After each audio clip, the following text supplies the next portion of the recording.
ونشهد أن سيدنا وحبيبنا ومولانا محمدا عبده ورسوله أما بعد فأعوذ بالله من الشيطان الرجيم بسم الله الرحمن الرحيم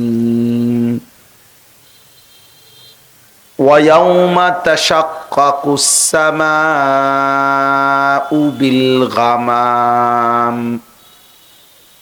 بالغمام ونزل الملائكة تنزيلا الملك يومئذ الحق للرحمن وكان يوما على الكافرين عسيرا ويوم يعض الظالم على يديه يقول يا ليتني اتخذت مع الرسول سبيلا يا ويلتى ليتني لم أتخذ فلانا خليلا لقد أضلني عن الذكر بعد إذ جاءني وكان الشيطان للإنسان خذولا صدق الله مولانا العظيم وقال نبينا صلى الله عليه وسلم المرء على دين خليله فلينظر أحدكم من يخالل اللهم صل على محمد وعلى آل محمد كما صليت على إبراهيم وعلى آل إبراهيم إنك حميد مجيد اللهم بارك على محمد وعلى آل محمد كما باركت على إبراهيم وعلى آل إبراهيم إنك حميد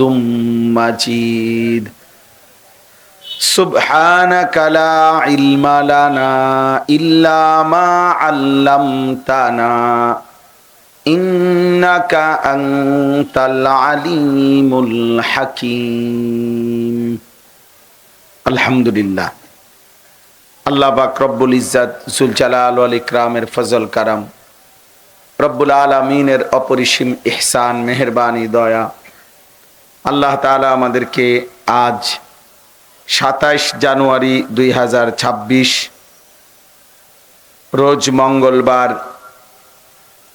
নওগাঁর ঐতিহ্যবাহী দ্বীনি সেবামূলক সংগঠন খায়রুল উম্মাহ উলামা পরিষদের উদ্যোগে আজকের এই চক আথিতা হাই স্কুল মাঠ বর্ষাইল নওগাঁ সদরে পঞ্চম বার্ষিক ঐতিহাসিক তাফসীরুল কোরআন মাহফিলে আল্লাহ তাআলাই আমাদেরকে আসবার বসবার আল্লাহর জন্যই জমা হওয়ার তৌফিক দান করেছেন আলহামদুলিল্লাহ। যারা এখনো বাইরে দাঁড়িয়ে আছেন এই যে প্যান্ডেলের কাছাকাছি, দয়া করে ভাই নওজোয়ান তোমরা সব ভিতরে আইসা বসো, এই কাছাকাছি আইসা দাঁড়ায় না থাকলে ভালো। ভেতরে এসে যার যেটুকু সময় হয় আল্লাহর কথা কম শুনলেও নেকি, বেশি শুনলেও নেকি। সুবহানাল্লাহ একবার বললেও নেকি, 100 বার বললেও নেকি। একবার বললে একবারের নেকি, 100 বার বললে 100 বারের নেকি। তো আল্লাহর কথা 1 মিনিট শুনলে 1 মিনিটেরও তো নেকি আছে, 1 ঘন্টা শুনলে 1 ঘন্টার নেকি। যে শুনবে যতক্ষণ তো নেকি এতক্ষণ হবে। মুফতি শফি রহমতুল্লাহ আলাই তিনি বলতেন যে তুমি চলার পথেও যদি শুনতে পাও আল্লাহর কথা হচ্ছে, প্রয়োজনে 2 মিনিট 1 মিনিট শোনো, হতে পারে ওই 1 মিনিটেই তোমার জীবন পরিবর্তনের জন্য কোনো হীরামণি মুক্তার সন্ধান পেয়ে যাবে, অল্প কথায় বদলে যাবে। ইসলামের ইতিহাসে অনেক মানুষ এমন ছিল, অনেক ঘটনা এমন আছে যারা কোরআনুল কারীমের এক শব্দ, হাদিসের এক বাক্য, এরকম অল্প কথায় জিন্দেগি বদলায় গেছে, পরিবর্তন হয়েছে। কোরআনুল কারীমের একটি আয়াত আছে, আলাম ইয়ানি লিল্লাযীনা আমানু আন তাখশা কুলুবুহুম লিযিকরিল্লাহ। এটা একটা যুগান্তকারী কোরআনের আয়াত। আয়াতটার অর্থ হলো আল্লাহ তাআলা বলতেছেন, হে আমার ঈমানদার বান্দা, আমি আল্লাহর ভয়ে তোমার দিল আমার স্মরণে, আমার বন্দিগির জন্য নরম হওয়ার সময় আজও হয়নি? আলাম ইয়ানি, আজও হয়নি বান্দা? আজ 30 বছর ধরে মিথ্যাই বলে যাব, আজ 30 বছর যাবৎ সুদে খেয়ে যাচ্ছ, 365 দিনের 1 বছরে কোনোদিন ফজরের নামাজ পড়লা না, প্রতিনিয়ত এভাবেই চলছ। আল্লাহ যেন ডাক দিয়া বলে, বান্দা তাহলে আর আমারে সেজদা দিবা না, হালাল পথে আর চলবা না, এইভাবে যেন ডাক দেয়। এই আয়াত ইসলামের ইতিহাসে অনেক ব্যক্তি, তারিখের মধ্যে ঘটনা আছে, ওনারা এই একটি আয়াত শুনে জিন্দেগি বদলাইয়া গুনার রাস্তা ছেড়ে, আল্লাহর নাফরমানির রাস্তা ছেড়ে ঈমান ইসলামের পথে আল্লাহর শ্রেষ্ঠ বান্দা হয়ে গেছে। এই একটা আয়াত বদলাই দিছে না। এর মধ্যে উল্লেখযোগ্য হলো 2 জন ব্যক্তি। একজন হলো সাইয়্যিদুল আউলিয়া, পৃথিবী বিখ্যাত আউলিয়াদের সরদার একজন ছিলেন ফুজাইল ইবনে ইয়াজ রাহিমাহুল্লাহ, যিনি ডাকাতের বড় সর্দার ছিলেন, রাশিয়া সমরকন্দের। তিনি এই আয়াত শুনে রাত্রি গভীরে জীবন বদলে ফেলছেন এবং পরবর্তীতে আল্লাহর ঘর কাবার কাছে বাকি জীবন কাটাইছেন এবং ওই জামানার শ্রেষ্ঠ আল্লাহর ওলি হয়েছে। এই আয়াত। আরেকজন হলো জগৎ বিখ্যাত মুহাদ্দিস কুলের শিরোমণিদের একজন, পৃথিবী বিখ্যাত মুহাদ্দিস হযরত আব্দুল্লাহ ইবনে মুবারক রাহমাতুল্লাহি আলাইহি, যার নাম সকলেই, বিশেষ করে কোরআন সুন্নাহর ন্যূনতম ইলম যারা শিখে ওনারা সবাই ওনার নাম জানে। হযরত আব্দুল্লাহ ইবনে মুবারক রাহমাতুল্লাহি আলাইহি, হাদিসের সব কিতাবে ওনার নাম আছে। তিনি দীর্ঘ 30-33 বছর যাবত উনি মদে আসক্ত, গান বাদ্য করতেন, অনেক বড় বিলাসী বাবার সন্তান ছিলেন, সম্পদশালী। একদিন এই মদে মাতাল এবং গান বাদ্যরত অবস্থায় আল্লাহর কুদরতে, আল্লাহ যাকে হেদায়েত দিবেন সেটাই ফায়সালা মালিকের, তো ওনার বাদ্যযন্ত্র উনি যেটা বাজাইতেন ওইটার ভিতর থেকে এই কোরআন শরীফের এই আয়াত বের হয়েছে, আওয়াজ ভাইসা উঠছে, আলাম ইয়ানি লিল্লাযীনা আমানু, হে ঈমানদার আজও সময় হয়নি? আমাদের পৃথিবী বিখ্যাত বুজুর্গ শেখুল ইসলাম আল্লামা তাকি উসমানী দামাত বারাকাতুহুমুল আলিয়া হযরত, ওনার ইসলাহি খুতবাতের মধ্যে এই ঘটনা উল্লেখ করছে। তো আব্দুল্লাহ ইবনে মুবারক রাহমাতুল্লাহ আলাইহি বেহুশ হয়ে গেছেন, আর হুঁশ আসার পরে এই এক আয়াতের আহ্বানে গুনাহ, গান, বাদ্য, মদ, জুয়ার এই আসর ছেড়ে পরবর্তীতে জমানার শ্রেষ্ঠ মুহাদ্দিস হয়েছে। কোরআনুল কারীমের একটি আয়াত আছে, আপনারা যারা জুমার নামাজ নিয়মিত পড়েন, তো জুমার নামাজে দেখবেন ইমাম সাহেব খুতবা দেয়, যে খুতবার লাস্টে, দ্বিতীয় খুতবার শেষ দিকে একটা আয়াত পড়ে, অধিকাংশই ইমাম সাহেব ইবাদাল্লাহ রাহিমাকুমুল্লাহ এটা বলে আয়াতটা পড়ে। ইন্নাল্লাহা ইয়া'মুরু বিল আদলি ওয়াল ইহসান ওয়া ইতা'i যিল কুরবা ওয়া ইয়ানহা আনিল ফাহশাই ওয়াল মুনকারি ওয়াল বাগি ইয়াইযুকুম লাআল্লাকুম তাযাক্কারুন।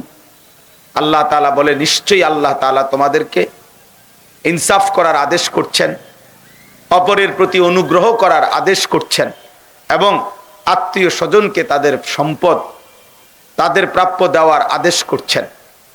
এবং নিশ্চয়ই আল্লাহ তাআলা তোমাদেরকে যাবতীয় অশ্লীলতা থেকে নিষেধ করছেন, সমস্ত গুনাহ থেকে নিষেধ করছেন, এবং আল্লাহর জমিনে জুলুম সীমা লঙ্ঘন থেকে নিষেধ করছেন।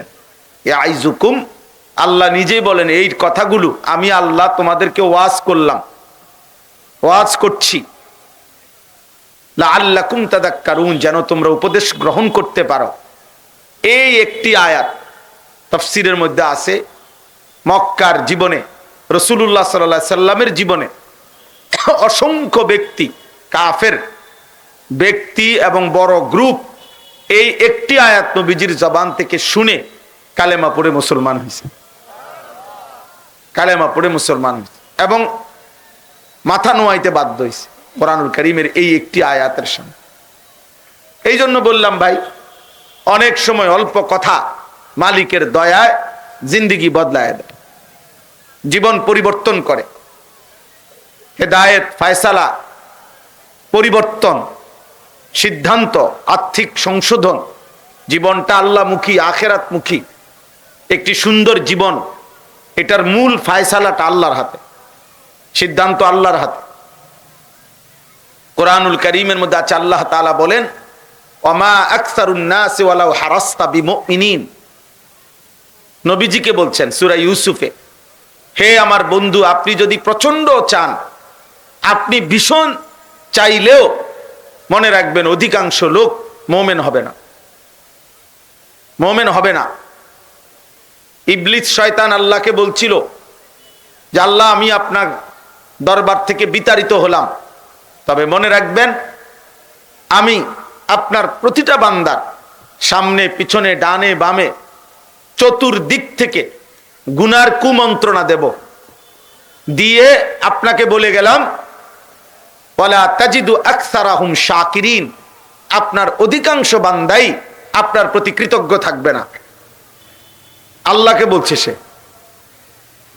তো আমার বলার উদ্দেশ্য হলো যে অধিকাংশই আল্লাহ বলছে বন্ধু ইমানদার হবে না। ইবলিস আল্লাহর সামনে শুনাইছে অধিকাংশই আপনার বান্দা শুকরকারী হবে না। আল্লাহ তাআলা তো এটা শুনছেন। তাহলে আল্লাহর ফায়সালা, আল্লাহ যাকে পরিবর্তন করবেন, এই অল্প মানুষ, ওয়ালাকিন্নাল্লাহা ইয়াহদি মান ইয়াশা, আল্লাহ যাকে চান তিনি হেদায়েত দেন। ওয়ালাকিন্নাল্লাহা ইউযাক্কি মান ইয়াশা, আল্লাহ যাকে চান তিনি তার অন্তর পবিত্র করে থাকেন। তাইলে ফায়সালা আল্লাহর হাতে দোস্ত, আল্লাহর হাতে, বক্তার হাতে না, ওয়াইজের হাতে না, পীর বুজুর্গ কারো হাতেই না। ওনারা বলেন শুধু, কিন্তু মূলত ফায়সালা আল্লাহর হাতে। এজন্য আল্লাহর দিকে আন্তরিক হইতে হয়, আল্লাহর কথার প্রতি মহব্বত দেখাইতে হয়। আল্লাহ তাআলা পরিবর্তন করে, পরিবর্তন। আল্লাহ যাকে হেদায়েত দেয় না দোস্ত, একটা কথা মনে রাখবেন, এটা আমার কাছে একটা আরবি কিতাব আছে, ফিকহু তারবিয়াতিল আবনা। এই কিতাবে আমি পড়ছি যে হে আল্লাহর বান্দা, মনে রাখবা ইন্নাল হাদি হুয়াল্লাহ, প্রকৃত অর্থে হেদায়েত দানকারী আল্লাহ। তিনি যদি কাউকে হেদায়েত না দেয়, আল্লাহ যদি সিদ্ধান্ত দেয় আমি হেদায়েত দেব না, তাইলে আল্লাহর শ্রেষ্ঠতম রাসূল, কলিজার টুকরা বন্ধু, আখিরি নবী, আমাদের নবী সাল্লাল্লাহু আলাইহি সাল্লাম, তিনিও আল্লাহর কাছ থেকে নির্ধারিত কারোর জন্য নবী চেয়েও হেদায়েত নিতে পারেন। আল্লাহ যদি বলে আমি দেব না, তো আপন বন্ধুকেও দেন না, বন্ধুর আবদারও রাখে নাই। কি প্রমাণ? তিনটা প্রমাণ ওখানে লিখছে। এক, রাসূলুল্লাহ সাল্লাল্লাহু আলাইহি ওয়াসাল্লাম চেয়েছেন প্রচন্ড ভাবে আবু তালেবের কালেমা পড়া। নবীজি সাল্লাল্লাহু আলাইহি সাল্লামের চাচা আবু তালেব যেন ঈমান আনে, এটা নবীজির ভীষণ তামান্না ছিল।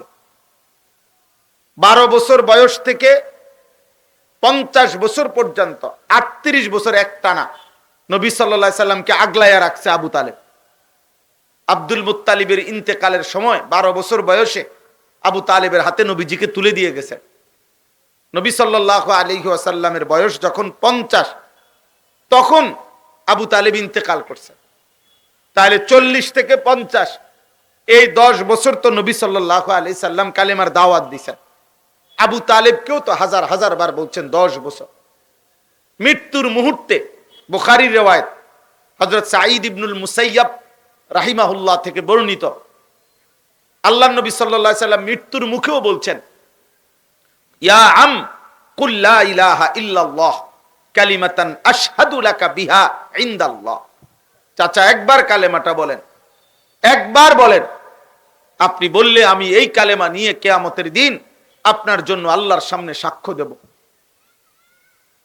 ফালাম ইয়াজাল রাসূলুল্লাহ সাল্লাল্লাহু আলাইহি ওয়াসাল্লাম ইয়ারিদুহা আলাই, এই হাদিসের শব্দ। নবী সাল্লাল্লাহু আলাইহি সাল্লাম ফালাম ইয়াজাল মানে বারবার বারবার কালেমা পেশ করছিলেন চাচার সামনে। এমন কি ওই হাদিসে আছে নবীজি সাল্লাল্লাহু আলাইহি সাল্লাম বলছেন, লা আস্তাগফিরান্না লাকা মা লাম উনহা আনকা। চাচা আল্লাহ আমাকে নিষেধ করা পর্যন্ত আমি আপনার জন্য আল্লাহর কাছে ক্ষমা প্রার্থনা করব। হাত তুলছে নবী, হাত তুলছে, মাওলা আমার চাচা 38 বছর আমারে আগলায়া রাখছে, আমার সেই প্রিয় চাচা জাহান্নামের আগুনে জ্বলবে, আমি এটা কেমনে মানি মাওলা। আল্লাহ তাআলা বলছে, বন্ধু হাত নামান, নামান, হাত নামান। আপনি আমার হাবিব, আপনি আমার মাহবুব, সব ঠিক আছে, কিন্তু আমি যাকে হেদায়েত দেব না সিদ্ধান্ত নিছি, আমি যাকে মাফ করব না তো মাফ করবই না। আপনি বন্ধু বললেও মাফ করব। হেদায়েত পায় নাই হাত্তা মাতা। আজকে নওজোয়ান ছেলেরা, বাবা দোস্ত, তোমরা মালিকের হাতে দেওয়া কালেমা, আল্লাহর হাতে দেওয়া ইসলামের পরিচয় তোমরা ফেলে দিচ্ছ, প্রত্যাখ্যান করছো। জানো না ঈমান কত বড় নিয়ামত। এই পৃথিবী 10-12 যদি মিলে, তারপরেও এই পৃথিবী ছেড়ে দিতে হবে। ক্ষমতা যদি 50-12 যায়, ক্ষমতা ছেড়ে দিতে হবে। কিন্তু ঈমান হারা তো অনন্তকালের জন্য জাহান্নাম। ঈমান শ্রেষ্ঠতম নিয়ামত, কায়নাতের শ্রেষ্ঠতম নিয়ামত ঈমান, কালিমা। যাকে আল্লাহ দেয় নাই তার জন্য রাসূলুল্লাহ সাল্লাল্লাহু আলাইহি সাল্লাম চেয়েছেন, আল্লাহ বলছে না। হযরত ইব্রাহিম আলাইহিস সালাম 70 বার তাফসিরে আছে আল্লাহর জন্য পরীক্ষা দিবেন। ওয়া ইযিবতালা ইব্রাহিমা রাব্বুহু বিকালিমাতিন ফাতাম্মাহুন্নার তাফসিরে আছে 70 বার আল্লাহ পরীক্ষা নিছে ওনার। 70 বারই উনি সর্বোচ্চ উত্তীর্ণ হয়েছেন, গোল্ডেন এ প্লাস পাইছেন, 70 বারই পাস করছেন। এত প্রিয় বন্ধু, আল্লাহ নিজে বলছেন ওয়াত্তাখাযাল্লাহু ইব্রাহিমা খলিলা। আল্লাহ বলছেন আমি ইব্রাহিমকে বন্ধু বানাইলাম। কিন্তু সেই কলিজার টুকরা বন্ধু ইব্রাহিমের মতো নবীও হাজার হাজার বার, লক্ষ বার চেষ্টা করছে, বলছে ওনার আব্বা আজরকে কালেমা পড়াইতে। এটা কোরআন শরীফে আছে। একবার না বাপ, একবার না, বারবার বলছে ইয়া আবাতি ইয়া আবাতি ইয়া আবাতি ইয়া আবাতি। কোরআন শরীফে বারবার আছে, হে আমার আব্বা, লিমা তা'বুদু মা লা ইয়াসমাউ ওয়া লা ইউবসিরু ওয়া লা ইউগনি আনকা শাইআ। আব্বা আপনি এগুলো কি মূর্তির পূজা করেন? এ তো কিছু শুনে না, বুঝে না, কিছু দেখে না, কোনো উপকার করতে পারে না। ইয়া আবাতি ইন্নী ক্বাদ জাআনি মিনাল ইলমি মা লাম ইয়াতিকা ফাত্তাবি'নি আহদিকা সিরাতান সাবিয়্যা। হে আমার আব্বা, আমার কাছে আসমানি ইলম আছে আব্বা, আপনার কাছে নাই বাবা। এটা আপনি আমার কথাটা মেনে নেন, কালেমাটা পড়েন, আমি আপনাকে জান্নাতের রাস্তা দেখায় দেব। ইয়া আবাতি লা তা'বুদিশ শাইতান। হে আমার আব্বা, আপনি শয়তানের গোলামি কইরেন না। ইন্নাশ শাইতানা কানা লির রহমানি আসিয়া। শয়তান আল্লাহর অবাধ্য, নাফরমান। আপনি শয়তানের গোলামি কইরেন না। আপনি এই মূর্তির পূজা করেন না, আপনি আল্লাহর সাথে এত বড় শিরিক করেন না। ইয়া আবাতি ইন্নী আখাফু আন ইয়ামাসসাকা আযাবুম মিনার রহমান ফাতাকুনা লিশ-শাইতানি ওয়ালিয়্যা। আবারো বলছে, হে আব্বা, আমি দেখতেছি আব্বা, ঈমান ছাড়া কবরে গেলে আল্লাহর আযাব আপনাকে চারিদিক থেকে ঘিরে ফেলবে, আপনি কষ্ট পাইবেন না। এইভাবে বারবার বলছে, ইয়া আবাতি ইয়া আবাতি ইয়া আবাতি। আল্লাহ বলছে, কোরআন শরীফে আছে, ইব্রাহিম হাতও উঠাইছে, ওয়াগফির লি আবি, আল্লাহ আমার আব্বারে মাফ করে দেন। আল্লাহ তাআলা বলছে, না না ইব্রাহিম, হাত নামান, আপনি আমার খলিল ঠিক আছে, কিন্তু আপনার বাবার ঈমান দেব না, দেব না তো দেবই না। কি বুঝেন? কালেমা কত বড় নিয়াম। আজ আমি বলতে পারছি মুসলমান, আজ আমি জানি আমার একটা কালেমা আছে। আল্লাহ তাআলা যেটা দান করেছেন আমাদেরকে, এটা মালিকের কত বড় ইহসান। আল্লাহ যাকে দেন নাই তার জন্য ইব্রাহিমের মতো নবী চেয়েও পায় না। বুঝেন নাই কথাটা? 3 নম্বর উদাহরণ হলো হযরত নূহ আলাইহিস সালাম।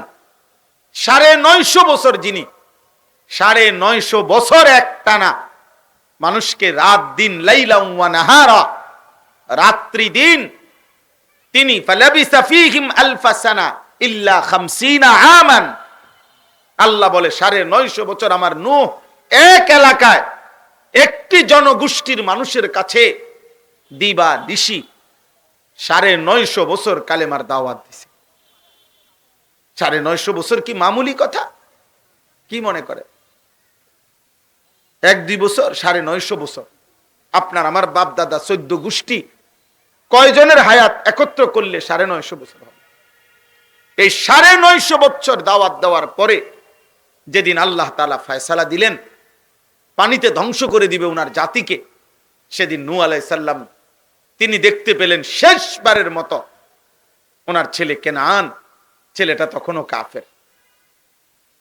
তিনি বুঝলেন, তা আমি সংক্ষেপে বলতেছি আর কি, সেদিন যেন নূহ আলাইহিস সালাম কোরআন শরীফের সূরা হুদের মধ্যে আছে, শেষবারের মতো হাত উঠাইছে, বলছেন, মাওলা আমি 950 বছর আপনার বান্দাদেরকে জাহান্নাম থেকে বাঁচাইতে চাইছি, আজ আমি শেষবারের মতো হাত উঠাইলাম মাওলা, আর কোনোদিন উঠাবো না, আর বলবো না, এই আমার শেষ বারের মতো।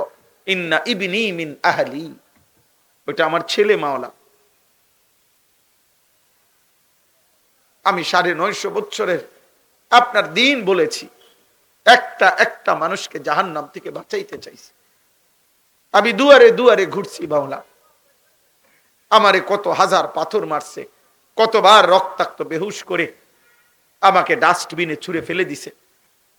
সেই নবী 950 বছর পরে আল্লাহর কাছে বলছে, আল্লাহ ছেলেটা আমার, অর্থাৎ ছেলেটা তো কাফের, ডুবে যাবে, মানে বলতেছে না, অর্থ তো এটাই যে আল্লাহ আপনি চাইলে তোর ঈমান দিতে পারেন, পারে না? কথা বলে না? আল্লাহ বলছে না, 950 বছর ঠিক আছে, কিন্তু ওর ঈমান দেব না, দেব না যে দেবই না।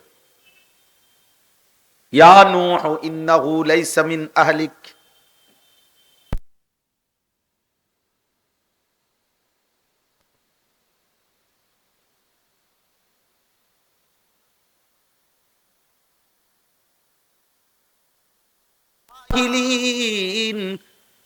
আল্লাহ বললেন, হে নূহ হাত নামাও, এটা তোমার ছেলে না,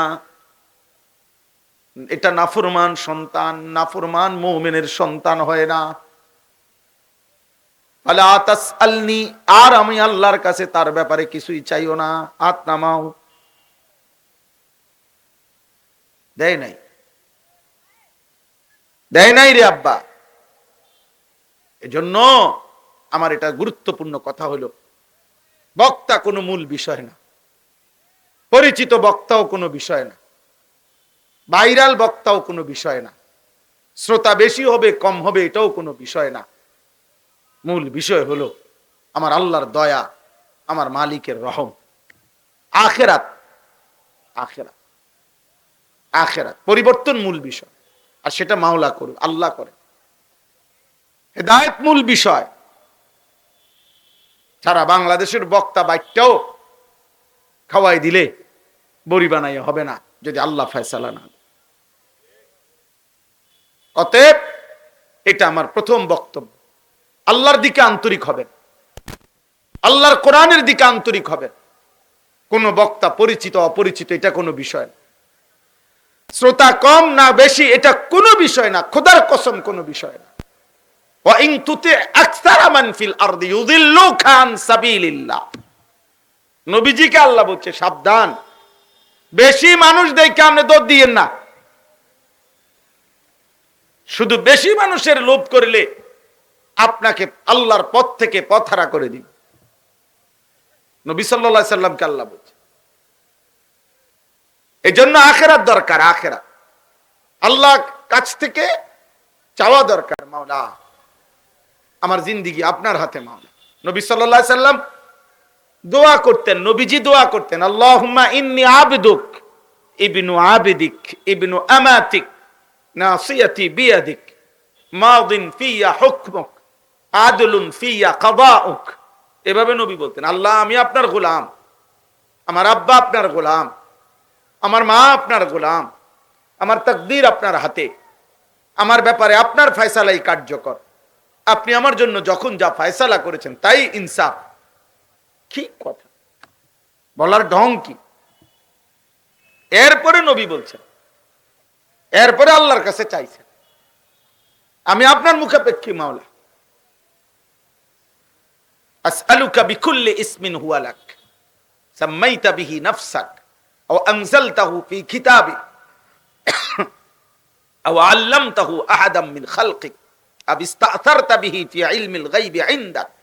এমনি বলছেন, আল্লাহ আপনার সমস্ত নামের উসিলা ধরে আপনার কাছে চাইতেছি, যত নাম আপনি আপনার জন্য নির্ধারণ করেছেন, যত নাম আপনি আপনার কিতাবে উল্লেখ করেছেন, যত নাম আপনি আপনার প্রিয় বান্দাদেরকে শুনাইছেন, যত নাম আপনি কাউরে বলেন নাই নিজের কাছে জমা রাখছেন, সব নামের উসিলা দিয়া আমি আপনার কাছে চাই।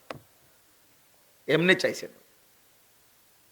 তারিখের কিতাবের মধ্যে আছে আব্বা নবীজি সাল্লাল্লাহু আলাইহি সাল্লাম তায়েফের ময়দান থেকে রক্তাক্ত দেহ নিয়ে যেদিন ফিরে আসছেন, এই ফিরতি পথে নাখলা নামক জায়গায় আঙ্গুর খেজুরের বাগানে রাত্রিবেলা রক্ত মাখা দেহ নিয়ে আল্লাহ নবী সাল্লাল্লাহু আলাইহি সাল্লাম একাকী সেদিন, লম্বা একটা দোয়া আছে হাদিসের মধ্যে, তারিখের কিতাবে আছে, লম্বা একটা দোয়া করছিলেন নবী সারা দেহে রক্ত মাখা, তায়েফের রক্ত নিয়ে। এর দোয়ার মধ্যে একটা কথা বলছেন যে মাওলা আপনি আমারে কার কাছে পাঠাইলেন, আপনি আমারে কার কাছে পাঠাইলেন, আমি এদেরকে আপনার কথা বললাম, ওরা আমার এইভাবে পাথর মারলো, এইভাবে আমার দেহ রক্ত মাখা রক্তাক্ত করে দিল। হযরত যায়েদ রাদিয়াল্লাহু তাআলা আনহু বলছেন, নবী সাল্লাল্লাহু আলাইহি সাল্লামের পায়ের জুতা মুবারক আর রক্তে পায়ের তালু জমাট বেঁধে গেছে। তিনি বলেন আমি সাথে ছিলাম, আমি কোনোভাবে জুতা রক্তের কারণে খুলতে পারতেছিলাম। তো এখানে আমার যে বলার উদ্দেশ্য হলো, তো নবী সাল্লাল্লাহু আলাইহি সাল্লাম তখন একটা কথা বলছে, আল্লাহ এই রক্ত মাখা দেহ নিয়ে আপনার কাছে বলতে চাই, যত পাথরই ওরা আমারে মারুক, শুধু আপনি বলেন আপনি আমার উপরে সন্তুষ্ট আছেন কিনা। যদি বলেন আপনি আমার উপরে খুশি, ফালা উবালি, আমি কিছুই পরোয়া করি না, আমি আপনার খুশি চাই মাওলা, আপনার রাজি চাই। নওজওয়ান উলামায়ে কেরাম, উঠতি বয়সের আলেমরা, কমপক্ষে 40 বছরের নিচে যাদের বয়স, ইমাম সাহেব, আলেম সাহেব, হুজুর সাহেব, আপনাদের কাছে আমার অনুরোধ, আমি আপনাদের 40-এর নিচেওয়ালাদেরকে বলছি এই কারণে, আমার বয়স 45, আমি আপনাদের এই বয়সওয়ালাদের চাইতে একটু সিনিয়র, এই সিনিয়রিটির দাবি নিয়ে আপনাদের কাছে বললাম, আপনারা আরো এ জাতির মানুষের জন্য, কওমের সন্তানদের জন্য, মুসলিম কিশোর যুবকদের জন্য, মুসলমানের সর্বত্র আল্লাহর কালেমা, আল্লাহর দ্বীন, মানুষকে আল্লাহমুখী আখিরাতমুখী করার জন্য আরো আরো আরো আরো দিবা নিশি চেষ্টা মেহনত জোরদার করেন। আমি অনুরোধ করলাম, এটা ওলামা পরিষদের মাহফিল, আপনাদের কাছে প্রথম কথা, এটা পরিচিতির দরকার না, মানুষের সিনুনের দরকার না। আপনি এই মসজিদের ইমাম, আপনারা সারা বাংলাদেশ চিনুনের কি দরকার? সারা বাংলাদেশের বাকি মসজিদে ইমাম নাই, কথা বলেন না তো। তা আপনারা কি তো সারা বাংলাদেশ চিনতো? আপনারা সারা বাংলাদেশের লেগে রাখছিনি তো বাকি হুজুরা কিরবো? বাকিরা ঘাস কাটবো তো? তাইলে আপনি একেবারে যেমনে হোক, ফেসবুকে দিয়া হোক, কোটি বদলাইয়া হোক, রুমাল আলগি দিয়া হোক, মাথা আলগি দিয়া হোক, চাদর রূপে দাঁড়াইয়া হোক, আমরা চিনতে হইব মানুষ। হ্যাঁ, একটা না একটা ফেস লাগাই দিতে হইব, মানুষে চিনতে হইব।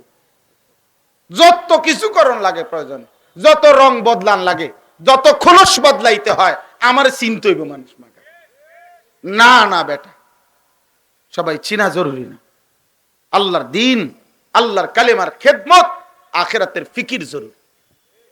আল্লাহ আমাকে তৌফিক দান করে, আল্লাহ আমাদের সবাইকে তৌফিক দান করে।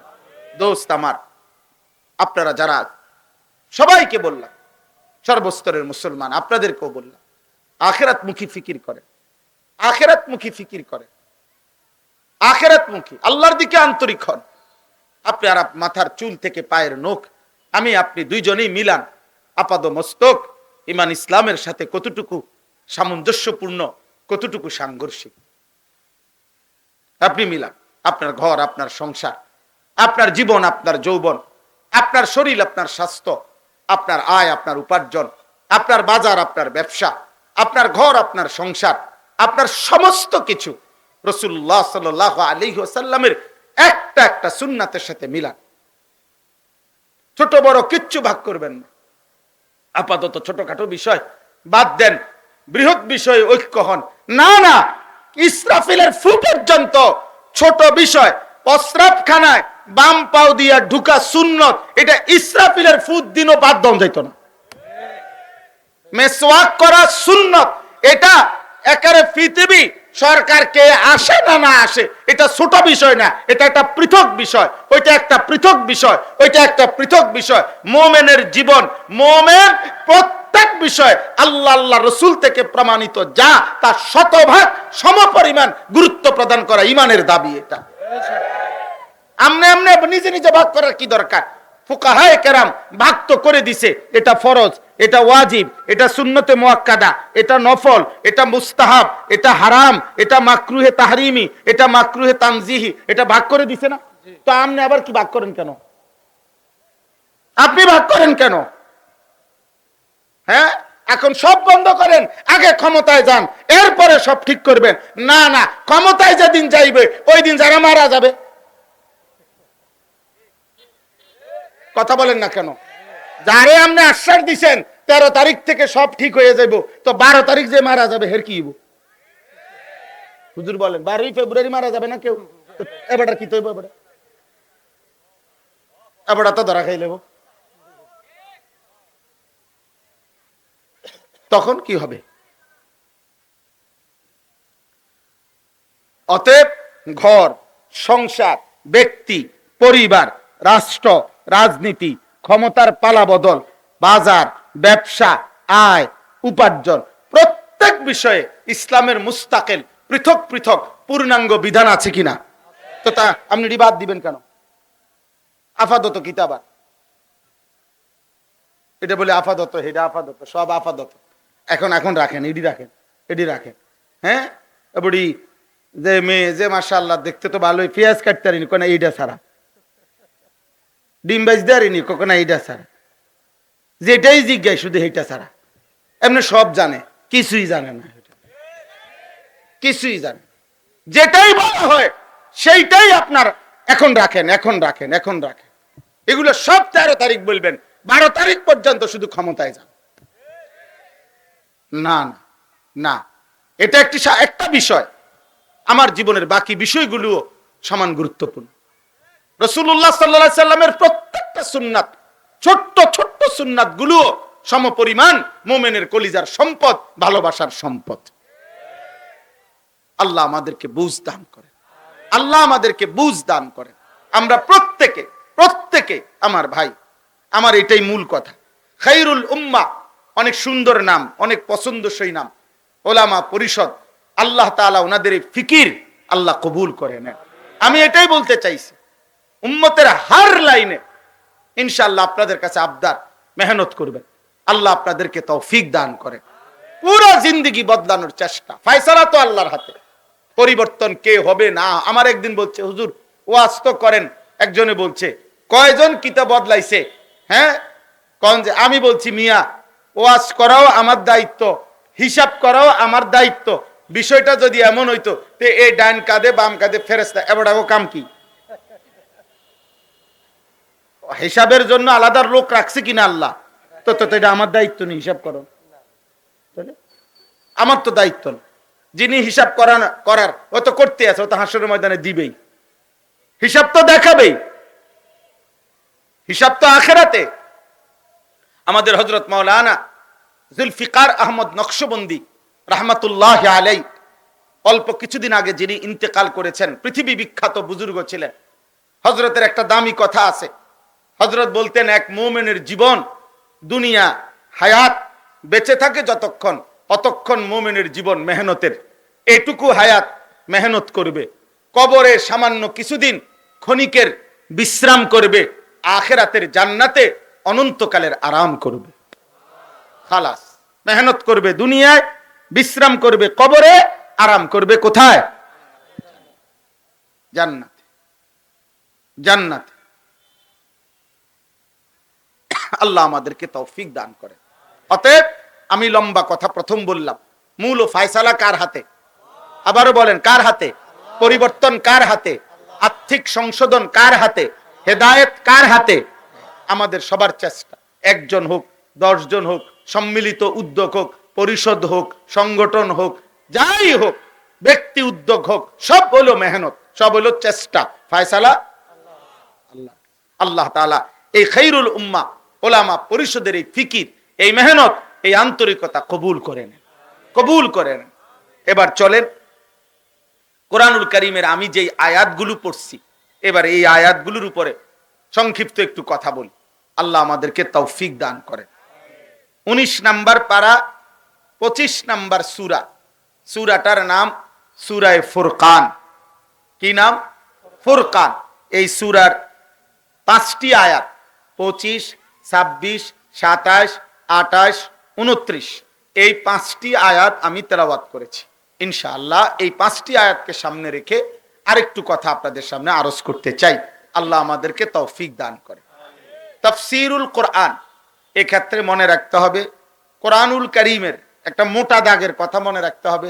কোরআনুল কারীমের আলফাজ, এই অক্ষরগুলো, এটার উচ্চারণ শতভাগ আল্লাহ পাক রব্বুল আলামিন রাসূলুল্লাহ সাল্লাল্লাহু আলাইহি ওয়াসাল্লামকে শিখাইছেন। কোরআনুল কারীমের বিস্তারিত সাহাবাদের সামনে পেশ করা নবীজিকে আল্লাহ তাআলাই উচ্চারণ করায় দিয়েছেন।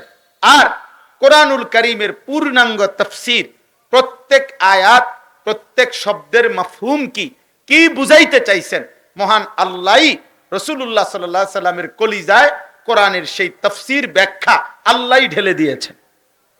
ইন্না আলাইনা জামআহু ওয়া কুরআনা সুম্মা ইন্না আলাইনা বায়ানা। এই তিনটা আল্লাহ বলছে, বন্ধু জিবরাইল নাজিল করার পর আপনার অন্তরে কোরআন মুখস্থ করায় দেওয়া আমার দায়িত্ব, আপনার জবান দিয়া সাহাবাদের সামনে পড়বার যোগ্যতা দেওয়া আমার দায়িত্ব, কোরআনের বিস্তারিত ব্যাখ্যা বলে দেওয়া আমার দায়িত্ব। কার? আল্লাহর দায়িত্ব। আপনি শুধু শুনবেন, আপনি মনোযোগ দিয়ে শুধু শুনবেন। আল্লাহ বলছে জিবরাইল নাজিল করবে, বাকি সব আমি গুছাই দেব, ক্লিয়ার করে দেব। এই জন্য একটা জরুরি কথা হলো, যুগ যুগ ধরে রাসূলুল্লাহ সাল্লাল্লাহু আলাইহি সাল্লামের জামানা থেকে সাহাবায়ে কেরাম, সাহাবায়ে কেরামের থেকে তাবিঈন, তাবিঈন থেকে তাবে তাবিঈন, এই ইসলামের একটা মহান সিলসিলা আছে, ইসলামের একটা মহান চেইন আছে, ইসলামের একটা মহান শিকল আছে। শিকল, এই বর্ণনার, কোরআনুল কারীমের যাবতীয় বর্ণনার শিকল আছে। রাসূলুল্লাহ সাল্লাল্লাহু আলাইহি সাল্লামের যাবতীয় হাদিস সুন্নাহ এর একটা চেইন আছে, শিকল আছে, ধারাবাহিকতা আছে। রাসূলুল্লাহ সাল্লাল্লাহু আলাইহি সাল্লাম থেকে সাহাবা, সাহাবা থেকে তাবিঈন, তাবিঈন থেকে তাবে তাবিঈন, আইম্মায়ে মুজতাহিদিন, এভাবে বাই সিরিয়াল সর্বযুগে সর্বকালে কিয়ামত পর্যন্ত কোরআনুল কারীমের তাফসীর তাই বলতে হবে যা যুগ যুগ ধরে এই চলমান চেইনে, চলমান সিলসিলায় রাসূলুল্লাহ সাল্লাল্লাহু আলাইহি সাল্লাম সাহাবায়ে কেরামের ধারাবাহিকতায় যেটা বর্ণনা হয়ে আসছে ওইটাই আপনি বলতে হবে। রাসূলুল্লাহ সাল্লাল্লাহু আলাইহি সাল্লামের হাদিস এবং সুন্নাতের ব্যাপারেও, ইসলামের ব্যাখ্যার ব্যাপারেও আপনাকে ওই যুগ যুগ ধরে যেই ধারা, যেই বর্ণনা, যেই ব্যাখ্যা সাহাবা তাবিঈন করেছেন, ওই আলোকেই, ওই মূলনীতি ধরেই আপনাকে ব্যাখ্যা করতে হবে। যত বড় পণ্ডিত আর মহাজ্ঞানী হোক, নতুন করে চাকচিক্যময় কোন রকম চাকচিক্যময় কোনো কথা, অথচ তা পুরাতন ওই সিলসিলা ধারাবাহিকতার সাথে সামঞ্জস্যপূর্ণ নয়, সম্পর্কযুক্ত নয়, এমন কথা মহাজ্ঞানী মহাপণ্ডিত একেবারে আটলান্টিক মহাসাগরের পানির চাইতে বেশি জ্ঞান নিয়ে আসলো, সেটা পরিত্যক্ত, সেটা বাতিল, সেটা ভুয়া, ভুয়া, ভুয়া, সেটা ভুয়া। এটা মনে রাখতে হবে। অতএব পৃথিবীর যেই কোনো মানুষ, কাফের, মুশরিক, নাস্তিক, মুরতাদ, বেঈমান, যেই কোনো মানুষ পৃথিবীতে যত সময় ইসলামকে আরো আধুনিক করতে হবে, বর্তমান বাস্তবতার সাথে মিলাইতে হবে, আরো একটু আপনাদেরকে বিশ্লেষণ করতে হবে, সময় উপযোগী সিদ্ধান্ত নিতে হবে, এই সমস্ত নাটকীয় কথার কোনো প্রয়োজন নাই। ইসলাম প্রথম দিন থেকে ইসলাম ইসরাফিলের ফু পর্যন্ত চির আধুনিক, চির বাস্তব ধর্মী এবং প্রত্যেক দিন সময় উপযোগী। ইসলাম 1450 বছর আগে যেমন উপযোগী, আজকের 2026 সালেও একই উপযোগী, ইসরাফিলের ফুর দিনও একই উপযোগী। অতএব সব কথা আমি ক্ষমতা পাই বা না পাই, আমি রাষ্ট্রের কোনোখানে যাই বা না যাই, আমায় টিকি বা না টিকি, আমার কথা কেউ গ্রহণ করুক আর ফেলে দেখ, কোনো কৌশল নাই, কোনো রাগ ঢাক নাই, কোনো ধানাই পানাই নাই, কথা একটাই, জীবনের ঘরে, জীবনের রাষ্ট্রে শব্দ একটাই, চাই শুধু ইসলাম, চাই শুধু আল্লাহর কোরআন। অতএব এনে গুরানি গারানির কিছু নেই। না না না, নয়শয় কোনো কথা নাই, কোনো কথা নাই।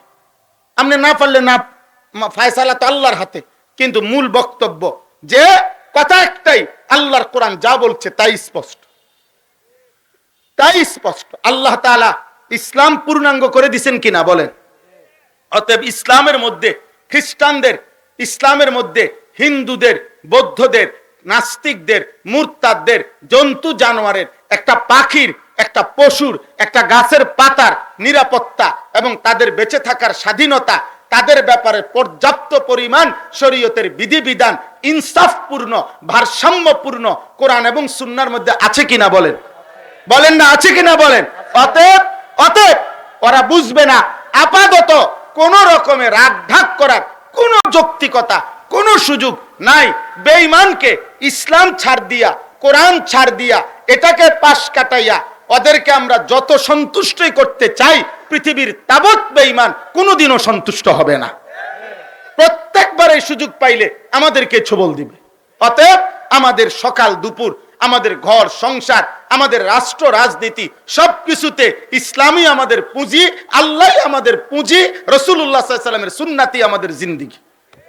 আল্লাহ আমাদেরকে কবুল করেন, আল্লাহ আমাদেরকে কবুল করেন। আমি ভাই ব্যক্তিগতভাবে রাজনীতির মানুষ না, আমার কোনো মার্কা নাই, কোনো মার্কার পক্ষে আমি প্রচারণাও করি না, আমি এটি বুঝি না। বাকি আমি এতটুকু বুঝি, আমি এখানে থাকি আর রাষ্ট্রের উচ্চ জায়গায় থাকি, যেই থাকুক শব্দ আমার মুসলিম একটাই, আমার পরিচয় আমি ইসলাম। রাদিতু বিল্লাহি রাব্বা ওয়া বিল ইসলামি দীনা ওয়া বি মুহাম্মাদিন সাল্লাল্লাহু আলাইহি ওয়াসাল্লাম নবিয়্যান ওয়া রাসূলা। আমি আল্লাহকে রব মেনে খুশি, ইসলামকে ধর্ম পেয়ে খুশি, মুহাম্মদ সাল্লাল্লাহু আলাইহি সাল্লামকে রাসূল পেয়ে খুশি। এর ব্যতিক্রম আর কোনো কিছু আমাকে দরকার নেই, দরকার নেই।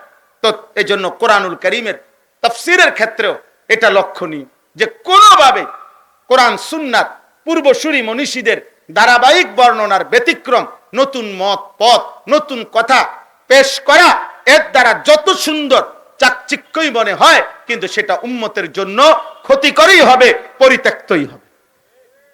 এবার আসেন এই আয়াতটুকুর কি বক্তব্য। একটা ছোট্ট বক্তব্য, একটা মূল কথা আল্লাহ তাআলা একটা মূল নীতি আমাদের সামনে এখানে বলছেন।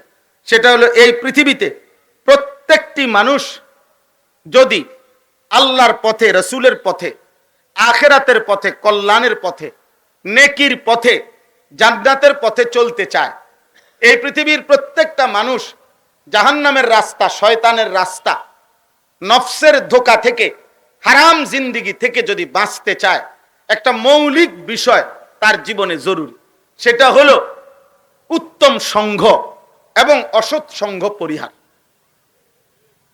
এই কথাটা এখানে মূল বক্তব্য। অর্থাৎ একটা জিনিস বুঝেন, মানুষ মাত্রই সৃষ্টিগতভাবে সংঘপ্রিয়। সাহচর্য, সান্নিধ্য, সংঘ মানুষের সৃষ্টিগত একটি ফিতরাত, স্বভাব। মানুষ একা থাকতে পছন্দ করে না, ভাল লাগে না। কথা বুঝছে? কেন? এটা আল্লাহ তাআলা সৃষ্টিগতভাবে তার মধ্যে এই মানসিকতাটা দিয়েছেন। ওয়াখালাকনাকুম আজওয়াজা, আমি সৃষ্টি করেছি তোমাদেরকে জোড়ায় জোড়ায়। সুবহানাল্লাযী খালাকাল আজওয়াজা কুল্লাহা, আল্লাহ বলেন, পবিত্রতা বর্ণনা করছি ওই আল্লাহর যিনি সবকিছু সৃষ্টি করেছেন। কিভাবে? জোড়ায় জোড়ায়, জোড়ায় জোড়ায়। অমিন কুল্লি শাইইন খালাকনা যাওজাইনি লাআল্লাকুম তাযাক্কারুন, আল্লাহ বলে সব জিনিস, শাই একেবারে প্রত্যেকটি জিনিস আমি আল্লাহ সৃষ্টি করেছি জোড়ায় জোড়ায়। তাফসীরের মধ্যে আছে আল্লাহর এই সৃষ্টির সব কিছুরই জোড়া আছে, যদিও সবগুলোর জোড়া আমরা জানি না। আমরা এমনি মানুষ হিসাবে বুঝি আরি, এটা পুরুষ, এটা নারী, এটা গরু, এটা গাভী, এরকম যেটি যেটি আমরা বুঝি। হ্যাঁ, শুধু এটাই না, বরং এই আসমানের জোড়া আছে, এই জমিনের জোড়া আছে, সূর্যের জোড়া আছে, চন্দ্রের জোড়া আছে। কিন্তু সেটা কি, যেটা আমরা এখনো জানি না, সেটা আল্লাহ তাআলাই জানেন। কিন্তু আল্লাহ যেহেতু বলছেন, এটাই সত্য। এটাই কি বলেন? সত্য, এটাই সত্য। যেমন মনে করেন আল্লাহ তাআলা বলছেন, ওয়া ইম মিন শাইইন ইল্লা ইউসাব্বিহু বিহামদিহি, এই সৃষ্টি জগতে যেটাই কোনো জিনিস, জিনিস আপনি যেটারে কইবেন এটা একটা কিছু, একটা জিনিস, এটা আল্লাহ বলেন ওই জিনিসটাই, ওই জিনিসটাই, ওই বস্তুটাই আমি আল্লাহর তাসবিহ পড়ি। এখন আপনি কোন এইটা একটা জিনিস নি, এটা একটা কিছু কিনা? কিচ্ছু না। এটা কি? এটা কি? এটা কি মানে কি? কাগজ। এটা একটা কিছু কিনা? এটা একটা কিছু না। এটা এটা একটা কিছু কিনা? এটা একটা কিছু কিনা? যেটাই কিছু, বিজ্ঞানের ভাষায় জড় পদার্থ, জীব, এটা বিজ্ঞানের ভাষা। ওনারা বুঝছে যে দূর, ওনারা ভাগ করছে এর দূর। কিন্তু আল্লাহর এই জমিনে এই যা কিছু আছে, কিছু বলেন যেটারে, জিনিস বলেন যেটারে, বস্তু বলেন যেটারে, আল্লাহ ফায়সালা সেটাই আমার তাসবিহ পড়ে। এখন এটা কেমনে পড়ে? লা তাফকাহুনা তাসবিহাহুম, তোমরা জানো না, আল্লাহ বলছে আমি জানি। আলাম তারা আন্নাল্লাহা ইউসাব্বিহু মান ফিস সামাওয়াতি ওয়াল আরদ, আল্লাহ নিজে বলছে যে মান ফিস সামাওয়াতি ওয়াল আরদ, আসমান ও জমিনে যা আছে আমি আল্লাহর তাসবিহ পড়ে। কার তাসবিহ পড়ে? আল্লাহর তাসবিহ পড়ে। তাহলে মানুষ মাত্রই সৃষ্টিগতভাবে সংঘপ্রিয়, সাহচর্য চায়, সান্নিধ্য চায়। এই ক্ষেত্রে ইসলামের একটা মূল নীতি আল্লাহ তাআলা কোরআনুল কারীমের মধ্যে আমাদের প্রিয় নবী সাল্লাল্লাহু আলাইহি সাল্লামকে মূল নীতি বলে দিয়েছেন, ওয়াসবির নাফসাকা মাআল্লাযীনা ইয়াদউনা রাব্বাহুম বিল গাদাতি ওয়াল আশিয়্যি ইউরিদুনা ওয়াজহাহু ওয়ালা তা'দু আইনাকা আনহুম তুরিদু যিনাতাল হায়াতিদ দুনিয়া ওয়ালা তুতি' মান আগফালনা কলবাহু আন যিকরিনা ওয়াত্তাবা'a হাওয়াহু ওয়া কানা আমরুহু ফুরতা। এই অল্প একটু কথা, 10-15 মিনিট লাগবে, আপনারা মনোযোগ দিয়ে শুনেন। আল্লাহ তাআলা মানে আমাদের নবী সাল্লাল্লাহু আলাইহি সাল্লাম একদিন কয়েকজন সাহাবীর সাথে বসেছিলেন। তো এই সাহাবীরা যে কয়েকজন তখন উপস্থিত ছিল ঘটনাচক্রে, প্রত্যেকেই ছিল কৃতদাস, আগে গোলাম, দুর্বল সাহাবী। তো ওনাদেরকে নিয়ে নবীজি কথা বলতেছেন। এই সময় মক্কার কুরাইশ সর্দার আস ইবনে ওয়াইল, ওই আরো কয়েকজন কুরাইশ নেতৃবৃন্দ নিয়ে আসছিল নবীজির সাথে কথা বলতে। তো আয়েশা যখন আগে তাকাইছে, সাইডের লোকটি নবীজির সাথে দেখছে যে এগুলা সব দুর্বল কৃতদাস ছিল, বেলাল, খাব্বাব, খুবাইব, এরকম। তো সে আয়েশা বলছে, মুহাম্মদ তুমি যে প্রায় বলো, তোমার কথাটা আমরা শুনতাম, আজকে তো একটা ইচ্ছা ছিল তোমারটাও শুনবো, আমরাও কিছু বলবো, কিন্তু এখন বমু কার লগে? এইগুলার লগে, এই আঙ্গাল কাঙ্গালের লগে, বুঝেন নাই? মানে এগো লগে বমু, এটা বুঝি কথা? হ্যাঁ, তখন ওই আস ইবনে ওয়াইল দুইটা পরামর্শ দিছে, মুহাম্মদ এদের সাথে আমরা বসবো না, আমাদের ইজ্জত থাকবে না। অতএব তুমি এক কাজ করো, হয় এদেরকে এখান থেকে সরায় দাও, আমরা বসবো, আর নাই তো এগরে এখানে রাইখা তুমি উঠা আসো আলগা, আমরা আলাদা বসবো। বুঝেন নাই কথা? তখন সূরা কাহাফের এই আয়াত আল্লাহ নাজিল করে আল্লাহ নবীজিকে মূল নীতি বলে দিছে, হে নবী, সকাল সন্ধ্যা আমি আল্লাহকে যারা ডাকে আমার সন্তুষ্টির জন্য, যারা কোনোভাবে চাকচিক্যময় এই দুনিয়ার দিকে ফিরেও তাকায় না, আমার এমন ইমানদার, আমার এমন নেককার প্রিয় বান্দাদের সাথেই আপনি আপনার নিজেকে ওয়াসবির মজবুত ভাবে বাইধা রাখেন। ওয়াসবির নফসাকা, আপনাকে আপনার নবীকে বলছি, সাবধান, এদের সাথে আপনি আপনাকে চালাবেন। তাহলে নবী সাল্লাল্লাহু আলাইহি সাল্লাম খুশি হয়ে বলছে, আবু বকর, খাব্বাব, বেলাল, আল্লাহ তোমাদের প্রশংসা করে বলছে, তোমার লগে বলছে আমি রাসূলকেও থাকতাম কইছে, আমার লগে তোমরা থাকবা, তোমার সাথে আমি থাকবো। এরপরে আল্লাহ বলছে তিনটি বদ অভ্যাস যার কোনোভাবে তার সঙ্গ নিবেন না, তার সঙ্গী হবেন না। কারা? মান আগফালনা কলবাহু আন যিকরিনা, যার অন্তর আমি আল্লাহর জিকির থেকে গাফেল। 8 ঘন্টা 5 ঘন্টা যার সাথে চলছেন, একবারও এই জবান দিয়া আল্লাহর নামটাও বলে না। কোথায় আখিরাত, কোথায় কবর? 3টা বাজে অসংখ্য যুবক আব্বা, নওজোয়ান, আমি প্রতিদিন এই কথাটা চিৎকার করি, 3টা বাজে একটা ছেলের সাথে তুমি বাইর হইলা, তোমরা 8 জন বন্ধু, 5 জন বন্ধু, 10 জন বন্ধু একসাথে আড্ডা দিচ্ছ, তোমরাই বললা তোমরা ফ্রেন্ড, তোমরা বন্ধু। তাহলে বন্ধু 3টা বাজে বের হয়ে রাত 11টা বাজে তোমরা ঘরে ফিরলা, যার যার ঘরে, মাঝখানে তাইলে 8 ঘন্টা গেছে। 8 ঘন্টায় 3 ওয়াক্ত নামাজের আজান হইছে, আসর, মাগরিব, এশা, 3 ওয়াক্ত তোমার বন্ধু নামের এই দুষ্ট, এই বন্ধু নামের এই শয়তানগুলো একটা বার যে বললো না যে কিরে দোস্ত, তুইও মুসলমান আমিও মুসলমান, আসরের নামাজ পড়বি না, মাগরিবের নামাজ পড়বি না, এশার নামাজ পড়বি না, যে একবারও বললো না, ও বন্ধু কিভাবে হয়? বলো না আব্বা, একটা বার বল, যে তোমার একবারও বললো না যে তুমি যে চুল রাখছো এটা তো মুসলমানের চুল না, এটা বেঈমানের মতো, কিরে তোর ধর্ম কি, চুল রাখলি কি? ও বন্ধু কিভাবে? ও বন্ধু কিভাবে? আল্লাহ তাআলা বলেন, অতএব যার অন্তর আমি আল্লাহর জবান আমার জিকির থেকে খালি, 2 ওয়াত্তাবা হাওয়াহু, যে সব ব্যাপারে নিজের মনের চাহিদার অনুসরণ করে, অর্থাৎ তার মনে যা চায়। এই ইউরোপের ভাইয়া, বাবা, ছেলে, নওজোয়ান ভাই আমার, বন্ধু আমার, দোস্ত, আমি যদি আর কোনোদিন আসতে না পারি, আমি একবারই আইলাম, আরেকবার আসবো, আমি এই ওয়াদা কেমনে দেবো আব্বা? একবার সুযোগ হয়েছে, একবারই আসছি, সারা রাত্র জার্নি করে, সেই রাত 12:30টায় কুমিল্লা ক্যান্টনমেন্ট থেকে রওনা দিয়া সকাল 7:30 8টা বাজে আইসা এখানে ঘুমাইছি। এই মাহফিল গুলাকে কেন্দ্র করে অনেক আবদারের পরে আসছি। আমার অনুরোধ হইল ওয়াত্তাবা হাওয়াহু, আল্লাহ নবীজি সাল্লাল্লাহু আলাইহি সাল্লামকে বলছে, বন্ধু যে তার মনের চাহিদা মতো চলে, তারকে আপনি অনুসরণ করবেন না, তার সঙ্গী হবেন না, তার সঙ্গ নিবেন না। কেন? কোরআনুল কারীমের মধ্যে সূরা আরাফের মধ্যে আছে। দোস্ত শোনো, নওজোয়ান ভাই, তোমরা বেশি পরিমাণ এই বিষয়টা বুঝতে চাচ্ছ না। দিবা নিশি তোমরা মোবাইলকে সঙ্গী বানায় ফেললা, দিবা নিশি তোমরা ইউরোপ আমেরিকার মানুষকে নিজেদের চাল চলনের জন্য অনুসরণীয় বানায় ফেললা, দিবা নিশি তোমরা ফুটবল ক্রিকেটের কোন কাফের খেলোয়াড়কে নিজেদের চুল চেহারা চলাফেরার জন্য মডেল বানায় নিলা, দিবা নিশি তোমরা নাফিত।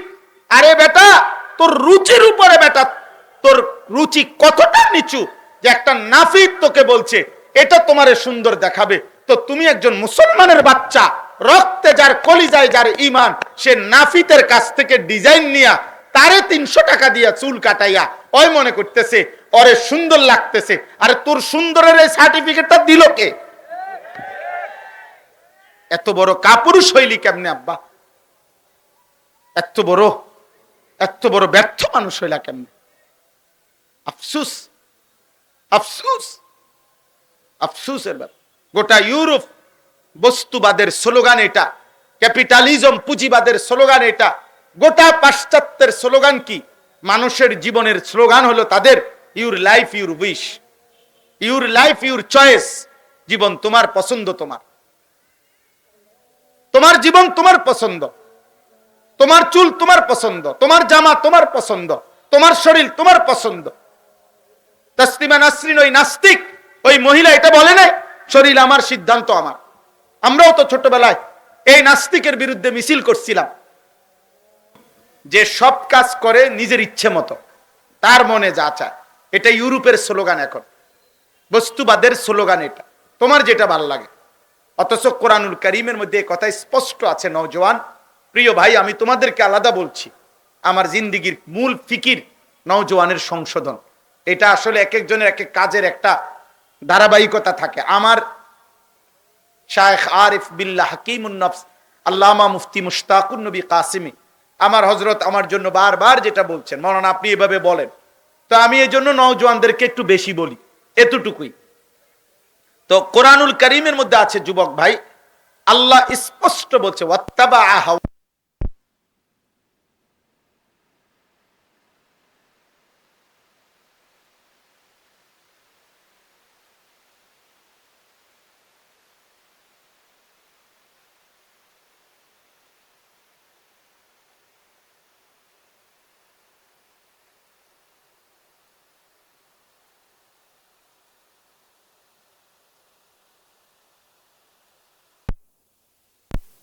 মিল্লা জিল্লা 12 লাখ, সব মিলাইয়া 10 লাখ। কথা বুঝছেন? আপন মাকেও দেখে, বোনকেও দেখে, মোবাইলের নারীও দেখে, উলঙ্গ ছবিও দেখে, নিজের স্ত্রীকেও দেখে, আবার টেলিভিশনে নর্তকীও দেখে। তাহলে হালাল হারাম, পাক নাফাক, জায়েজ না জায়েজ, কোনো কিছুর মধ্যে যার আলাদা পার্থক্য নাই, ও তো মূলত নিজের মনের চাহিদার গোলাম। কথা বুঝেন না?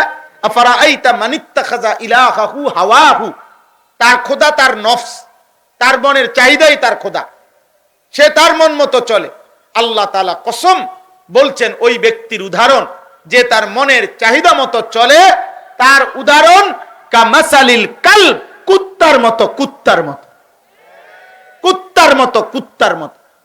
ওই জিন্দিগি কুত্তার জিন্দিগি, যে জীবনে হালাল হারাম নাই, যে জীবনে পাক নাফাক নাই, যে হেন্দে মুতে ধরে হেন্দে মুতালায়।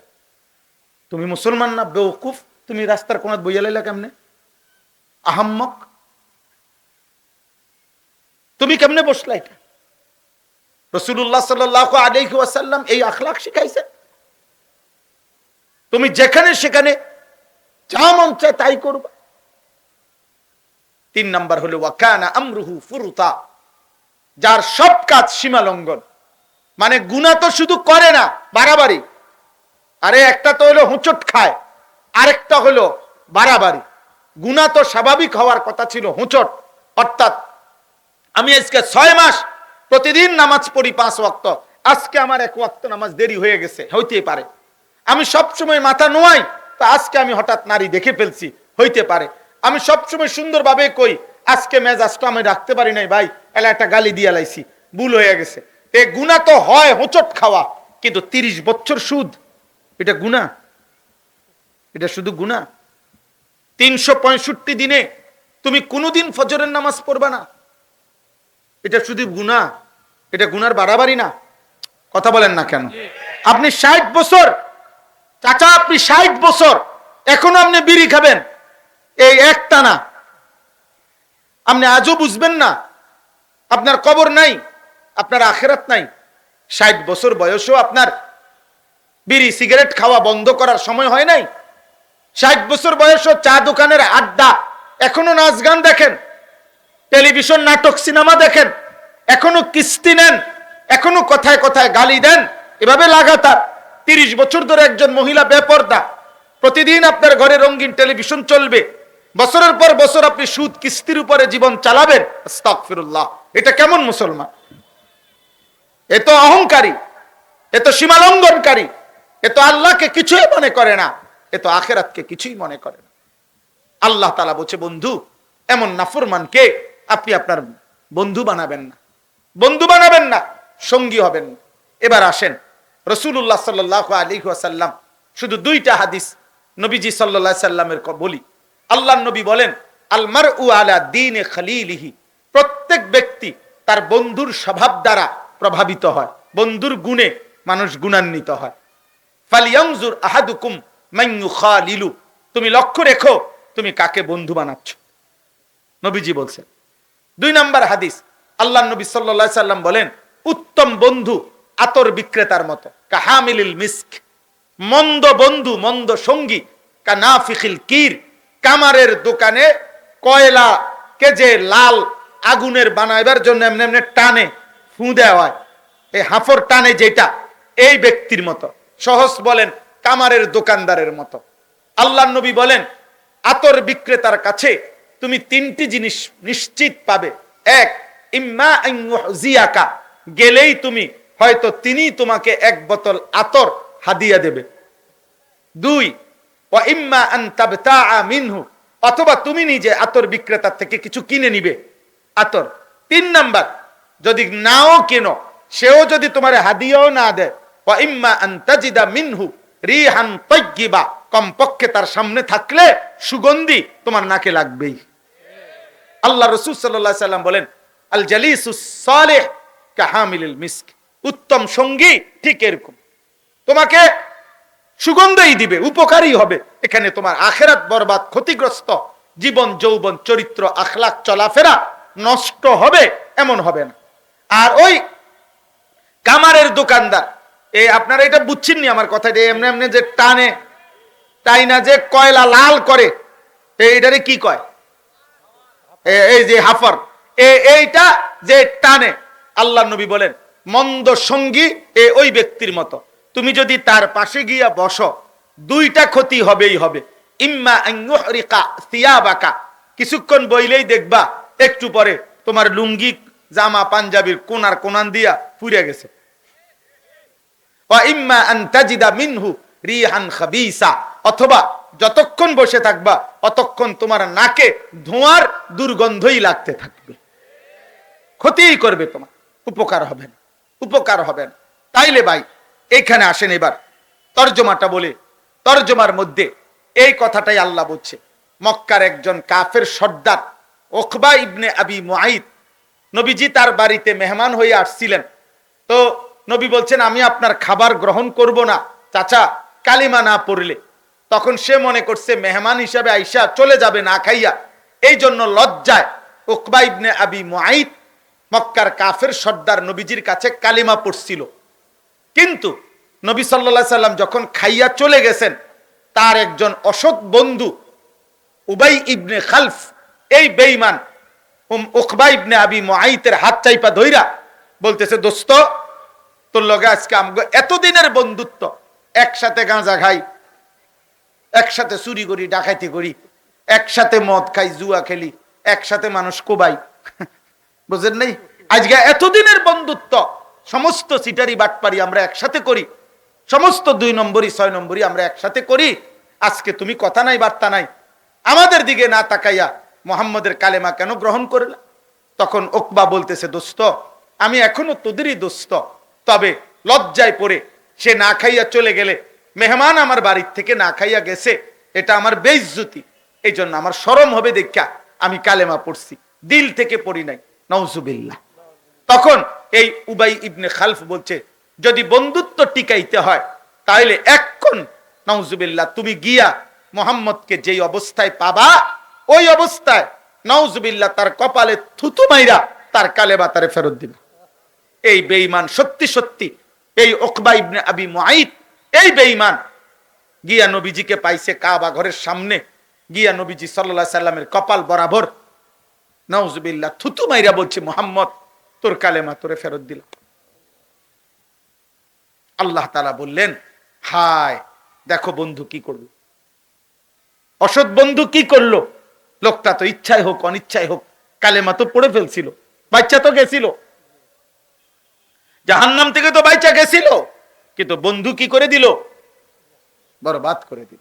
আল্লাহ তাআলা বলেন এই কথাটাই সেদিন আল্লাহ বলে প্রত্যেকটা পাপী তার দুনিয়ার জীবনের এই অসৎ বন্ধুদের কথা স্মরণ পড়বে, আর জাহান্নামের আযাব আখিরাতের দৃশ্য দেখে নিজের হাতগুলো দাঁত দিয়া এরকম কামড়াইয়া ছিঁড়ে ফেলতে চাইবে। আর আফসুস করে বলবে। এ কি বলবে শোনেন, ওয়ায়াউমা তাশাক্কাকুস সামাউ বিল গামাম, আল্লাহ বলে হাসরের দিন আসমানটা মেঘে ঢেকে যাবে। ওয়া নুজ্জিলাল মালাইকাতু তানজিলা, কোটি কোটি ফেরেশতা মেঘের আবরণ ভেদ করে জমি হাসরের মাঠে নেমে আসবে। আল মুলকু ইয়াউমা ইদিনিল হাক্কু লির রহমান, সমস্ত মালিকানা সেদিন শুধু আল্লাহর জন্যই থাকবে। ওয়া কানা ইয়াউমান আলাল কাফিরিনা আসীরা, আল্লাহ বলেন হ্যাঁ সেদিন কাফের বেঈমান নাফরমানদের জন্য বড় কঠিন হবে। ওয়া ইয়াউমা ইয়াআদ্দুজ জালিমু আলা ইয়াদাইহি, হে বাবা, হে নওজোয়ান, যারা জীবনটা গুনার আড্ডায় কাটাচ্ছেন, যারা জীবনটা টেলিভিশনে, জীবনটা মদের আড্ডায়, জুয়ার আড্ডায়, নারীর আড্ডায়, কত যুবক আব্বা সারা রাত সারা দিন মোবাইলে এই অস্থির ছবি নিয়ে জীবনটা শেষ করছো। কোথায় চুল, কোথায় চেহারা, কে তোমার আব্বা, কে তোমার মা, কি তোমার ধর্ম, কে তোমার মালিক। হায় হায় বন্ধু আমার, হায় দোস্ত আমার, এত নারী দেখা করবি কি রে আব্বা, এত উলঙ্গ ছবি দেখে করবি কি? এত নারী তো তোমার লাগবে না রে বাপ, এক পুরুষের জন্য তো এত মহিলা লাগে না। আর সবচেয়ে বড় দুঃখের কথা হইল, প্রতিবার নারী দেখো, যারা ছবি দেখো, অশ্লীল দৃশ্য দেখো, আব্বা এ তো হতাশা বাড়ায়, এ তো আফসুস বাড়ায়, চাহিদা পূরণ করে না। কারণ আমার তো চাহিদা শুধু দেখা না, চাহিদা তো লজ্জাস্থানের আরো বেশি, তো সেই চাহিদা তো পূরণ করা যাচ্ছে না। এটা শুধু দেখেই গেলাম, তাহলে আমার চাহিদা তো আরো আগুন জ্বলছে, চাহিদা তো আরো ক্ষতি করছে। শেষ পর্যন্ত নিজের হাতের নাপাক ব্যবহার অথবা কোনো হারাম কোনো নারী জিনা ব্যভিচারের কোনো অসৎ আড্ডার তালাশ ছাড়া আর তো কিছু না। অর্থাৎ আরো হতাশাই বাড়ায়, আরো আফসুসই বাড়ায়, আরো বরবাদ বাড়ায়। কিন্তু আরশে আজিমের মালিক আল্লাহ বলে, বান্দা একটি নির্দিষ্ট সময়ে আমি তোমার জন্য একজন স্ত্রী আমি সৃষ্টি করে রেখেছি, তাকে আমি পৌঁছিয়ে দেব তোমার কাছে, তাকে নিয়ে তুমি মৃত্যু পর্যন্ত জীবনটা সুখেই তুমি আনন্দেই উপভোগ করতে পারবা, এবং সেটা হালাল, সেটা বৈধ। তুমি ওয়েট, তুমি অপেক্ষা করো, অপেক্ষা করো। তো আল্লাহ তাআলা বলেন ওয়ায়াউমা ইয়াআদ্দুজ জালিমু আলা ইয়াদাইহি, সেদিন নাফরমান নিজের আঙ্গুলগুলো দাঁত দিয়া কামড়াইবে আর বলবে তিনটা কথা। এই শেষ কথা, ইয়াকুলু ইয়া লাইতানি ইত্তাখাযতু মা'আর রাসূলি সাবিলা, এক বলবে হায় হায় আফসোস, আমি যদি রাসূলের পথ ধরতাম। আজ আপনাদেরকে বললাম, এই খায়রুল উম্মাহ উলামা পরিষদ সমস্ত উলামাদেরকে সামনে রেখে, রাসূলের নায়েব এই উলামাদের সামনে রেখে আপনাদেরকেও বলি, বাবা সর্বস্তরের মুসলমান, আপনি দিন মজুর হন, আপনি ঠেলাওয়ালা হন, আপনি রিক্সাওয়ালা হন, আপনি কৃষিজীবী হন, আপনি স্কুলে পড়েন, কলেজে পড়েন, ইউনিভার্সিটিতে পড়েন, এখানে যারা দাঁড়িয়ে বসে, আমরা আগে সবাই বলেন আমরা মুসলমান, তো কথা বলে না মুসলমান আমরা। অতএব আমাদের ইমানের দাবি, আমাদের ইসলামের দাবি, আমাদের কোরআন সুন্নাহর দাবি, আমাদের প্রত্যেকেই ওলামায়ে কেরামের সাথে শতভাগ সম্পর্ক রাখবেন। বলেন ইনশাআল্লাহ, সবাই বলেন ইনশাআল্লাহ, প্রত্যেকেই বলেন ইনশাআল্লাহ। আজকে তো হাত নামান, আজকে তো বললেন, সেদিন নয় তো এর কারণে আঙ্গুল কামড়াই আফসোস করবে, হায় কি করলাম, হায় কি করলাম, হায় কি করলাম যদি রাসূলের পথ ধরতাম। 2 নাম্বার, ইয়া ওয়াইলাতা লাইতানি লাম আত্তাখিজ ফুলানান খলিলা, হায় আমার মন্দ কপাল। নাফরমান বলবে, প্রত্যেক মানুষ তার পাপের সঙ্গীর কথা মনে পড়বে, যার কারণে বিড়িখানা ধরছে, যার কারণে মদখানা ধরছিল, যার কারণে জুয়া খেলতো, যার সঙ্গী হয়ে মোবাইলে নারী দেখতো, যেই মেয়ের প্রেমের ফান্দে পড়ে চরিত্রটা নষ্ট করছে, যেই বন্ধুর অসৎ আড্ডায় সমকামিতার মতো অশ্লীল অসভ্য বেহায়াপনা কাজ করেছে, যেই কারণে সুদ খাইছে, যার কারণে ঘুষ খাইছে, যার কারণে খুন করছে, যার কারণে সন্ত্রাসী করছে, যার কারণে চাঁদাবাজি করছে, এরকম প্রত্যেকে তার সেই বন্ধু সঙ্গী যাকে সে ভরসা করছে তার কথা মনে পড়বে আর আফসোস করে বলবে, আহা যদি তাকে বন্ধু না বানাইতাম, যদি তাকে সঙ্গী না বানাই। উহশুরুল লাযীনা যালামু ওয়া আযওয়াজাহুম ওয়া মা কানু ইয়াবুদুন মিন দুনিল্লাহ ফাহদুহুম ইলা সিরাতিল জাহিম। আল্লাহ ফেরেশতাদেরকে হাসরের দিন বলবে, প্রত্যেক পাপীকে, পাপীর সঙ্গীকে এবং পাপ কাজে সে ভরসা করেছে যার উপরে, এই 3টা লোককে একসাথ করে জাহান্নামের রাস্তা দেখায় দাও। আল্লাহ আমাদেরকে মাফ করে দেন। 3য় নাম্বার কথা হলো, লাকাদ আদাল্লানি আনি যিকরি বাদা ইজ জাআনি। এই নাফরমান পাপী বলবে, হায় আমার কাছে তো হেদায়েতের উপকরণ এসেছিল, আমার কাছে আইছিল আল্লাহর পক্ষ থেকে, কিন্তু বন্ধু নামের, সঙ্গী নামের অসৎ সঙ্গ আদাল্লানি, আমারে তো পথভ্রষ্ট করে দিল। নাই তো আমাগো গ্রামে তো আজান হইতো, চারিদিকে তো মসজিদ আছিল, চারিদিকে তো মাদ্রাসা ছিল, আলেম ওলামা ছিল, হাফেজে কোরআন ছিল, দাড়ি টুপিওয়ালা মুরব্বী ছিল, হাজি সাহেব ছিল, আমগো গ্রামে তো মানুষে নামাজ পড়তো, আমাদের ঘরেও তো একটা আল্লাহর কোরআন ছিল। আমি তো কত মাহফিল দেখছি, কত হুজুর, কত বক্তা, কত আলেম, কত মসজিদে জুমার বয়ানে চিৎকার কইরা, আহাজারি কইরা আল্লাহর কথা তো আমারে বলছিল, কিন্তু আমি তো এই অসৎ সঙ্গীর খপ্পরে পড়ে সব হারাইলাম। ওয়াকানা শাইতানু লিল ইনসানি খাজুলা। আল্লাহ তাআলা বলেন সেদিন শয়তান, এই শয়তানের দুই অর্থ তাফসিরে আছে, এক ইবলিস যে তাকে গুনাহ করাইতো, দুই অসৎ বন্ধু যে তাকে গুনাহ করাইতো। খোদার কসম আল্লাহ বলেন সেদিন প্রত্যেকটি মানুষ ইবলিস, শয়তান এবং অসৎ বন্ধু কাউকেই পাশে পাবে না, বরং খাজুলা অর্থ হইল সে তার থেকে সরে পড়বে, সে খুঁজবে কিন্তু কাউকেও পাবে, কাউকেও পাবেন, কাউকেও পাবে। একজন যে তার পক্ষে বলবে এমন কেউ পাবে, এমন কাউকে। অতএব আজকে এইটুকু সময় আপনাদের কাছে আমার অনুরোধ, আপনারা প্রত্যেকেই উলামায়ে কেরামের সাথে থাকবেন। বলেন ইনশাআল্লাহ, বলেন ইনশাআল্লাহ।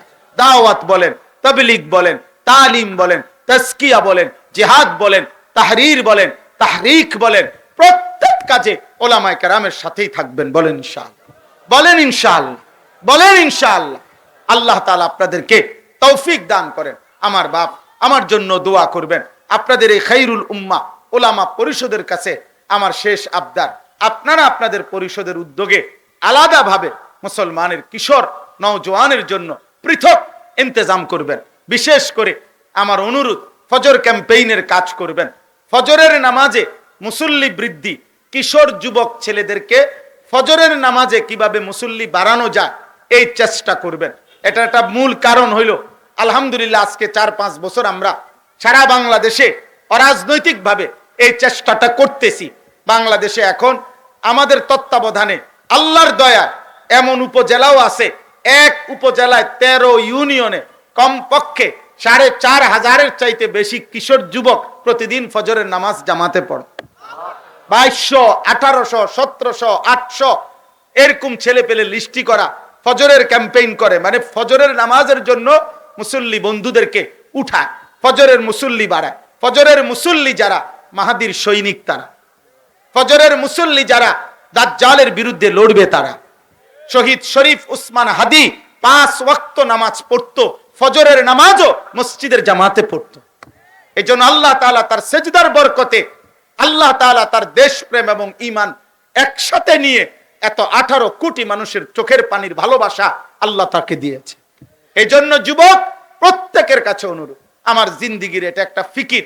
আমি আমার মাদ্রাসায় কুমিল্লা ক্যান্টনমেন্ট ময়নামতি আমি 118 শতক জায়গা আলাদা কিনছি নতুন করে, প্রায় 2,62,00,000 টাকা জায়গার দাম, মাটির দাম।